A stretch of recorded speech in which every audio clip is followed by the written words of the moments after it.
leikmann sem var ekki með neitt kæftæði í þessum leik, Gísli Þorgeir Kristjánsson.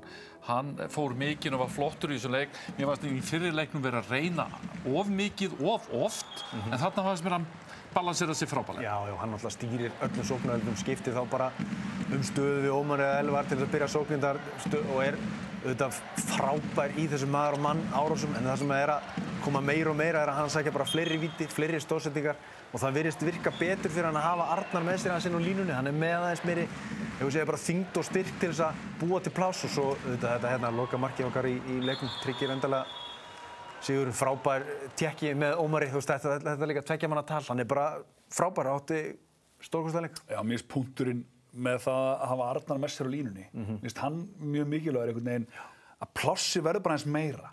Arnar heldur aðeins varnarleiknum aðeins passíværi aðeins lengra frá og þá það ótrúlegt að segja, en hver sentimeter skiptir Gísla svo miklu máli í þessum árásum, í þessum smugum sem hann einhvern veginn finnur á... Hann fer í skráagötu. Þetta ótrúlegt. Og ræðist á hjarta varnarna. Trekk í trekk. Þeir vildu fá bara einn og einn að golla og maður heyrði það í leikljónum og öllu umtalið. Þeir vildu bara fara á aðalgæjan í þýska liðinu því að hann bara ekki nógu góður maður og þá gerir ég það bara, ekkert mál og stóð sér frábærlega.